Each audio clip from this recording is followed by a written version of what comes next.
त्या चर्चेच्या अनुषंगाने या सगळ्या प्रश्नांना तोंड फुटलं.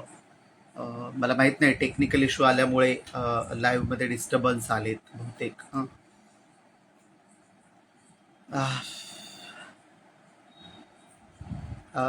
त्या काळात अशोकराव कवी हे जे भारतातील पहिले उघड गे ऍक्टिव्हिस्ट आहेत, त्यांनी उघडपणे गे आहोत किंवा अनेक पुरुष गे आहेत किंवा अनेक स्त्रिया या समलैंगिक आहेत.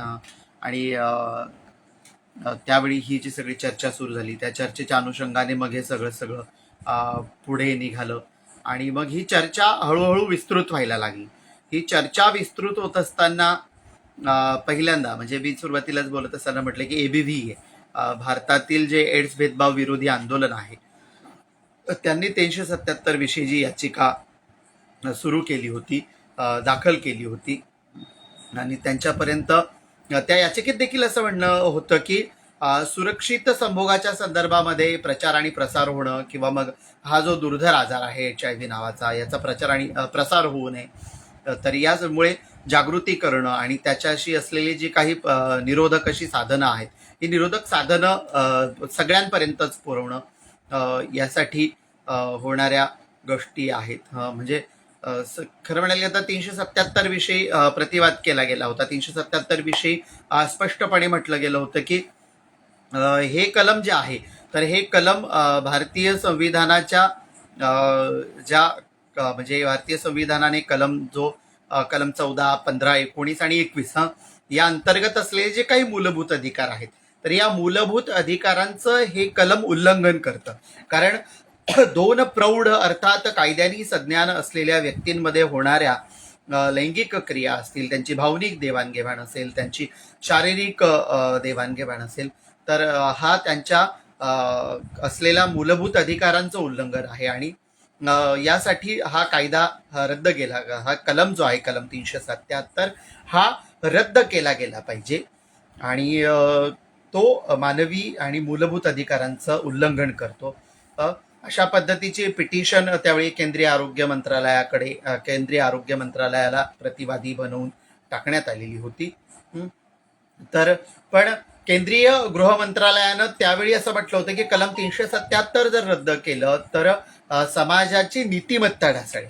आता लैंगिकता आणि नीतिमत्ता याचे दोन जे म्हणजे दोन वेगवेगळ्या बाजू आहेत की लैंगिकता आणि सामाजिक नीतिमत्ता. खरं म्हणायला गेलं तर लैंगिकतेच्या निकषांवर सामाजिक नीतिमत्ता ढासळेल अशा पद्धतीचा प्रतिवाद हा कुठल्याही प्रकारे बिनाबुडाचा होता आणि मग त्यामुळे त्यावेळी देखील या पद्धतीनं परत एकदा त्यावेळी गृह मंत्रालयाचं ऐकलं गेलं आणि न्यायालयाने ती याचिका फेटाळली. पण खऱ्या अर्थाने खरं म्हणायला गेलं तर कलम 377 काय आहे हे आता जरा स्पष्टपणे सांगते की कलम 377 म्हणजे काय की ज्या लैंगिक संबंधातून प्रजनन होणार नाही, म्हणजे ज्या लैंगिक संबंधातून रिप्रोडक्शन होणार नाही अशा पद्धतीचे लैंगिक संबंध, अर्थात ओरल सेक्स असेल किंवा ॲनल सेक्स असेल, ज्याला आपण मुखमैथून म्हणतो, गुदामैथून म्हणतो, अशा पद्धतीच्या लैंगिक संबंधांना हा कलम गुन्हा ठरवत होतं. कारण आता ते रद्द झालेलं आहे म्हणून होतं हा शब्द वापरावा लागेल. तर तरी असे संबंध हे होत होते आणि हे होत होते हे दोन प्रौढ व्यक्तींमध्ये त्यांच्या संमतीनं होत होते आणि त्या संमतीनं होत असलेल्या संबंधांना ज्या पद्धतीने मी म्हटलं की भारतीय संविधानाचे कलम 14, 15, 19 आणि 21 हे मूलभूत अधिकारांमध्ये तुमच्या या सगळ्या गोष्टींना हे करतं, हे अंतर्गत आविर्भूत करतं. तर त्या ठिकाणी मात्र सर्वोच्च न्यायालयाने देखील हा प्रतिवाद करत असताना त्याची जाणीव ठेवली नाही आणि किंवा त्याविषयी सकारात्मकता दिली नाही आणि त्या पिटिशनला त्यांनी खारिज केलं होतं. 377 मध्ये की कायद्याच्या संमतीनं वय ठेवलेले जे आहेत, म्हणजे कायद्याने सज्ञान असलेल्या संमती वयामध्ये ठेवलेले लैंगिक संबंध आणि जबरदस्तीनं स्थापन केलेले लैंगिक संबंध या दोन वेगवेगळ्या गोष्टी आहेत. जबरदस्तीने केलेल्या लैंगिक संबंधांविषयी आपण जर बोलायचं म्हटलं तर तो एक सामाजिक दृष्ट्या देखील अपराध ठरतो. पण जर आपण 1852 पासून तर गेल्या वर्षी ज्यावेळी कलम 377 निरस्त करण्यात आलं, तर तिथपर्यंत भारतात या विषयाची एकही फौजदारी केस नमूद झाल्याचं आठवत नाही किंवा माझ्या तरी वाचनात नाही.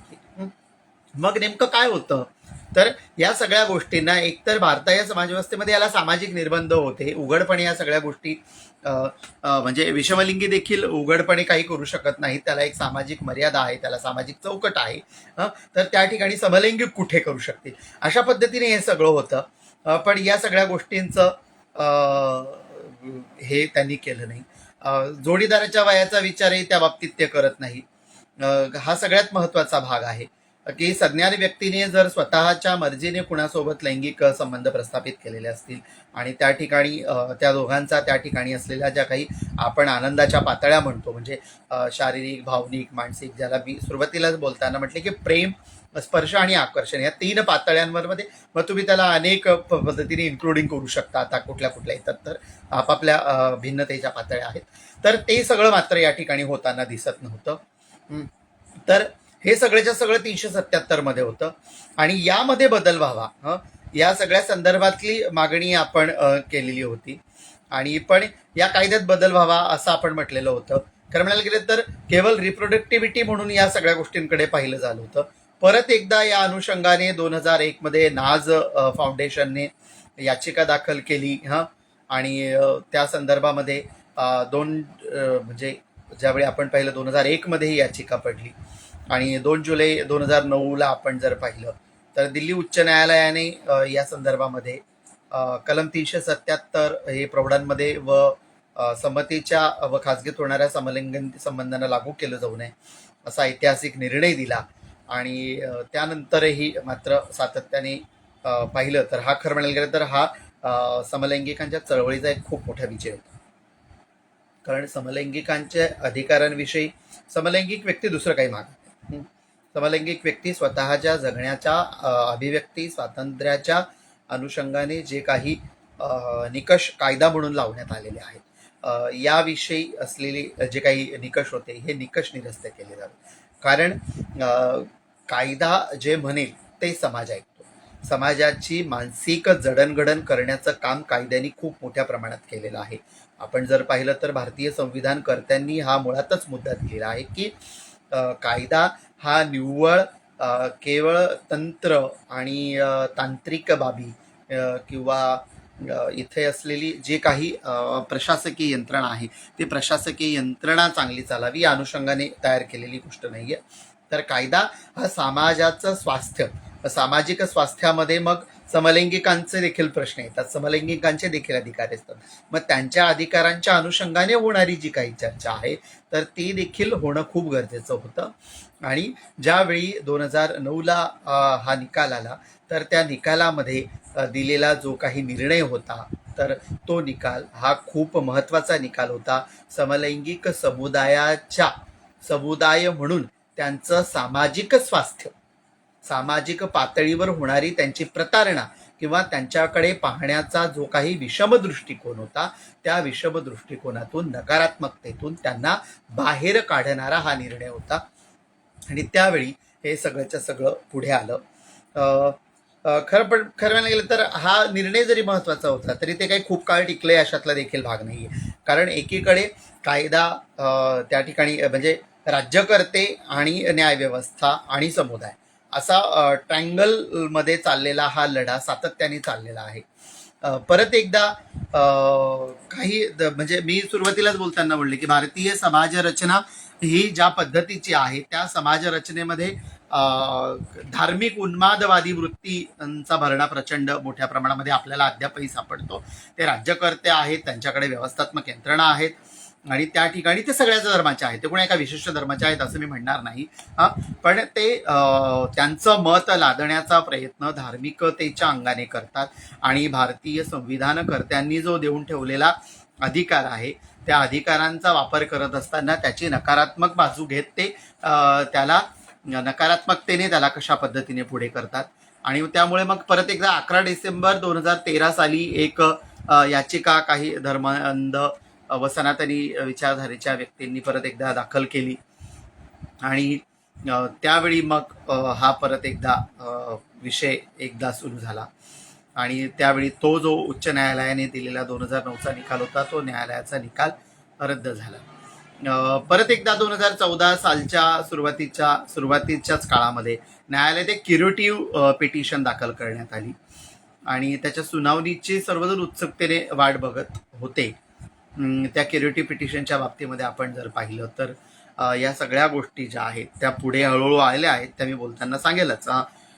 यामध्ये एक मुद्दा मला मांडताना महत्त्वाचा वाटतो की 1987 साली DSM जो मुद्दा आहे म्हणजे DSM 3R मधून म्हणजेच diagnostic and statistical manual of mental disorders आणि मानसिक आजारांची यादी व विभागणी केलेली यामध्ये आपल्याला सगळ्यांना सापडते.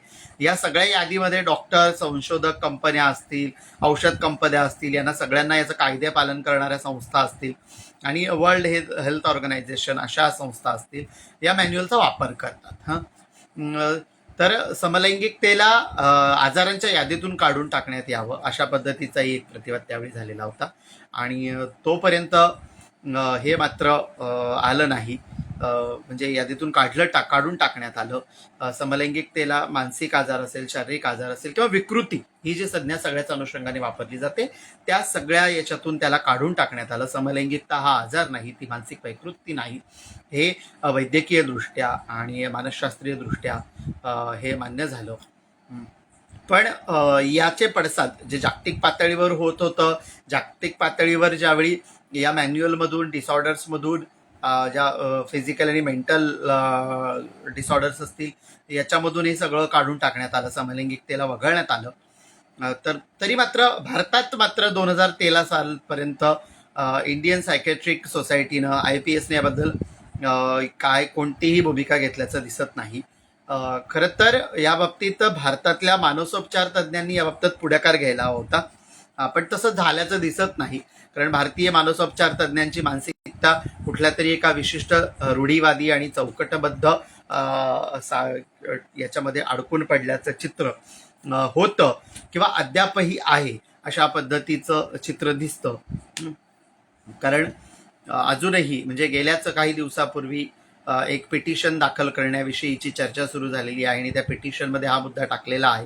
ते पिटिशनच या विषयाचे आहे की समलैंगिकतेच्या अनुषंगाने किंवा मग ती विकृती आहे म्हणून पालक ज्यावेळी आपल्या मुलांना ज्यावेळी जेंडर आयडेंटिटी व्हायला लागते तर त्यावेळी ते मानसोपचार तज्ज्ञांकडे घेऊन जातात. आपल्याकडे लैंगिक गुप्तरोग तज्ज्ञांची एक मोठी फळी काम करते, यांच्याकडे घेऊन जातात आणि त्याच्यावर मग ते गोळ्या देणं, त्यांना समुपदेशन करणं, त्यांना मग त्या औषधी देणं अशा पद्धतीने. तर ह्या सगळ्या असल्या पद्धतीच्या थेरपीजवर पण बंदी आली पाहिजे म्हणून ती पिटिशन दाखल करण्यात येते. तर अशा पद्धतीच्या थेरपीज अद्यापही भारतात चालतात. हे खरं म्हणायला गेलं तर काय बोलावं याविषयी हे कळत नाही. पण 2014च्या सुरुवातीला या सगळ्या संदर्भामध्ये समपथिक ट्रस्टच्या वतीने जे पुण्यात बिंदू माधव खिरे यांच्या सगळ्या लिडिंग खाली काम करतो यांच्या वतीने IPSचे जे वरिष्ठ आहेत यांच्यासोबत डायलॉग करून व पाठपुरवठा करून या संदर्भात आपली भूमिकाही जाहीर करायला सांगितलेली होती आणि या संदर्भामध्ये क्लिअरिटी करायला सांगितलेली होती. यानंतर याविषयी चर्चा अद्यापही सुरू आहे. भारतातही आता समलैंगिकतेला वगळण्यात आलेलं आहे कारण जागतिक पातळीवर ज्यावेळी या सगळ्या चर्चा व्हायला लागल्या आणि हे सगळं व्हायला लागलं. त्याच दरम्यान 2014 साली 2001 साली नाझने टाकलेली याचिका असेल, 2013 साली आलेला निकाल असेल, 2009 साली आलेला निकाल असेल, त्यानंतर परत एकदा रिव्ह्यू पिटिशन दाखल करण्यात आलेली असेल आणि मग त्यानंतर 2014ला आलेला निकाल असेल. 2014ला नालसा प्राधिकरण म्हणजे भारतीय न्याय प्राधिकरणाच्या वतीने ज्यावेळी राष्ट्रीय न्याय प्राधिकरणाच्या वतीने या संदर्भामध्ये एक ऐतिहासिक असा निकाल देण्यात आला आणि हा निकाल छोटा नव्हता. तर हा निकाल तब्बल 168 पानांचे विस्तृत असा हा निकाल होता. या विस्तृत निकालामध्ये भारतीय समलैंगिकांच्या अनुषंगाने राज्य व देश यांनी एक सकारात्मक अशी पद्धतीने भूमिका घेतली पाहिजे आणि कशा पद्धतीने भारतीय संविधानांतर्गत असलेल्या कलमांमध्ये जी तरतूद मूलभूत अधिकारांची व मानवी अधिकारांची केलेली आहे त्या अनुषंगाने नालसाने खूप विस्तृत अशी चर्चा केली. याच धर्तीवर आधारित मग नालसाच्या धर्तीवर आधारित 2019मध्ये ट्रान्सजेंडर प्रोटेक्शन ॲक्टची निर्मिती करण्यात आली. या ट्रान्सजेंडर प्रोटेक्शन ॲक्टमध्ये देखील एक पॉझिटिव्हिटी क्रिएट करणाऱ्या गोष्टी आपल्याला दिसतात. त्याचसोबत आपण बघू शकतो की 2021मध्ये आपण सगळ्यांनी पाहिलं 2022मध्ये की माननीय सर्वोच्च न्यायालयाने समलैंगिकांच्या संदर्भामध्ये असलेला कलम 377 निरस्त करत त्यांच्याविषयी असलेला जो काही हक्क आणि अधिकार त्यांच्या भूमिका आहेत त्याला कशा पद्धतीने स्पष्ट केलेलं आहे आणि या सगळ्या गोष्टींना अधिकाधिक पुढे नेलेलं आहे. आपण एकतर हे सगळं याच अनुषंगाने समजून घेतलं पाहिजे, कारण याच अनुषंगाने देशभरामध्ये आता सगळ्या चर्चा चाललेल्या आहेत. जसं आपण बघतो की 2012ची मुंबई उच्च न्यायालयातली याचिका असेल, त्यामध्ये असलेला कलम 319चा निकाल असेल, नालसा जजमेंटच्या अनुषंगाने या सगळ्या संदर्भामध्ये डिटेलिंगमध्ये खूप वाचायला लागतं. तर या सगळ्या गोष्टी आपण बघू शकतो की या सगळ्यांच्या संदर्भाने होणारी चर्चा असेल, या सगळ्या आपल्याला अधिक विस्तृतपणे समजून घेणं गरजेचं आहे. तर समलैंगिकांचे प्रश्न आणि भारतीय संविधानाची भूमिका. समलैंगिकांच्या प्रश्नांच्या अनुषंगाने भारतीय संविधानाने आधीच, मी सुरुवातीलाच म्हटलं की भारतीय संविधान हे जगभरातली सगळी पुस्तकं जर तुम्ही चाळली, म्हणजे माझ्याकडे असलेला जो ढीग आहे तो चाळल्यानंतर मला सगळ्याच पुस्तकांमध्ये असलेली भाषा असेल, त्यातले मुद्दे असतील, त्यातल्या चर्चा असतील, या सगळ्यांमध्ये त्या लिंगसापेक्षतेच्या अनुषंगाने जाणाऱ्या आहेत. त्यामध्ये लिंगनिरपेक्ष अशी भूमिका कुठेही सापडत नाही. पण भारतीय संविधान डॉक्टर बाबासाहेब आंबेडकरांनी जो 2 वर्ष 11 महिने आणि 17 दिवस सातत्याने केलेला अथक परिश्रमांचा परिपाक आहे. या 395 कलमांमध्ये कुठेही लिंगसापेक्ष अशी भूमिका नाही, तर परिपूर्णपणे लिंगनिरपेक्ष अशा पद्धतीची मांडणी त्यामध्ये केल्याचं आपल्याला दिसतं. आणि त्यामध्ये लिंगाधारित समाजरचना, लिंगाधारित कायद्यांची रचना, लिंगाधारित निर्णयांची प्रक्रिया, या सगळ्या गोष्टींना बाबासाहेबांनी आपल्याला ब्रेक केल्याचं दिसतं. त्यामध्ये व्यक्तीची प्रतिष्ठा कशी उंचावेल आणि माणूस म्हणून कसं व्यक्तीला जगता येईल या संदर्भामध्ये मांडणी केल्याचं दिसतं. या सगळ्या चर्चेमध्ये आपण सगळ्यांनी पाहिलं की मी गेल्या अर्ध्या तासापासून जे काही तुमच्यासोबत बडबड करते, तर त्यामध्ये तुम्ही पाहिलं की भारतीय संविधानकर्त्यांनी ब्रिटिश वसाहतवाद काळामध्ये सुरू झालेला कलम 377, भारतीय दंड विधानाचा कलम 319, यामध्ये दिलेली जी काही नकारात्मक चर्चा आहे त्या नकारात्मक चर्चेला कशा पद्धतीने ब्रेक केलेला आहे आणि बेसिकली असलेला जो काही आपला सगळ्यांचा बेस आहे कॉन्स्टिट्यूशन, या कॉन्स्टिट्यूशनवर आधारित जी काही रचना आपल्याला दिलेली आहे त्याला घेऊन समलैंगिक समुदाय आपली लढाई गेल्या 25 वर्षापासून लढतो आहे. ही लढाई जंग भी जारी है, कारण आपल्याला लढायचं फक्त कायद्याने आणि न्यायप्रणालीशी नाही आहे, तर न्यायप्रणालीने दिलेल्या निर्णयातून जी समाजाची रचना समाजाची मानसिकता तयार होते, तर सामाजिक मानसिकतेमध्ये बदल घडवण्यासाठी आवश्यक असलेले जे काही फेरबदल आहेत ते फेरबदल घडवण्यासाठी राज्यकर्त्यांची मानसिकता तयार करणं आणि त्या राज्यकर्त्यांच्या आधारित निर्णयांवर समाजाची मानसिकता तयार करणं, अशा पद्धतीचे खूप सारे चॅलेंजेस आहेत. कारण समाजाचा घटक असलेल्या कुटुंब या व्यवस्थेतून जन्माला येणारे समलैंगिक जे अतिशय नैसर्गिक प्रक्रियेतून जन्माला येतात, त्या समलैंगिक साथींना अद्यापही त्यांच्या अस्तित्वाचा संघर्ष करावा लागतो. त्यांचं जगणं उघडपणे जगण्यासाठी आणि ते स्वीकारण्यासाठी ज्या पद्धतीने त्यांना सामोरं जावं लागतं, तर हे सगळंच्या सगळं आपल्याला तयार करावं लागेल. आपण ज्यावेळी संविधानवादी म्हणून घेतो, तर संविधानवादी म्हणून घेत असताना केवळ आम्हाला आमचे अधिकार हवेत असं नाही, तर अधिकारासोबत कर्तव्य आणि जबाबदाऱ्या देखील आहेत. त्या कर्तव्य आणि जबाबदाऱ्यांच्याच ऑरामध्ये बाकीचे सगळे उरलेले येतात. तर त्या ऑरामध्ये या बाकीच्यांना सगळ्यांना कसं सामावून घेता येईल, ज्यामध्ये समलैंगिक समुदाय देखील येतो, तर त्याविषयी आपल्या सगळ्यांना पॉझिटिव्हिटी क्रिएट करणं ही काळाची गरज आहे. समलैंगिक समुदायाकडे मानवतेच्या प्रश्नांच्या अनुषंगाने बघूया, मानवी अभिव्यक्तीच्या अनुषंगाने बघूया, भारतीय संविधानकर्त्यांनी दिलेली जी काही मांडणी आहे त्या मांडणीच्या अनुषंगाने बघूया आणि त्यातून आपण सगळेच्या सगळे हा लढा पुढे कसा नेऊ शकतो. जगण्याचे प्रश्न असतील, जगण्याच्या प्रश्नांमध्ये निवासाचा प्रश्न असेल, शिक्षणाचा प्रश्न असेल, रोजगाराचा प्रश्न असेल, भारतीय संविधानाने दिलेले लिव्ह विथ डिग्निटी, सन्मानाने जगण्याचा अधिकार, हा सन्मानाने माणूस म्हणून जगण्याचा अधिकार आपल्याला कसा मोठा आणि व्यापक करता येईल यासाठी एकमेकाच्या सोबतीने उभे राहूया. आपण संविधानवादी आहोत. आमचा ग्रंथही, आमचा पायाही संविधान, आमचं कर्मही संविधानवादी असावं, आमची कृतीही संविधानवादी असावी आणि आमच्या विचारातून संविधानवादी विचारांचीच पेरणी व्हावी. या सगळ्या भूमिकांना घेऊन पुढे जात राहू आणि येत्या संविधान दिनाला कशा पद्धतीने गौरवान्वित करू आणि खऱ्या अर्थानं भारतीय संविधानाने दिलेली आणि संविधानाची मांडणी कशी टिकून राहील यासाठी एकमेकाच्या सोबतीने हा लढा व्यापक करूया. एवढं बोलून थांबते. पुन्हा एकदा सगळ्यांना जय भीम, जय संविधान, जय भारत.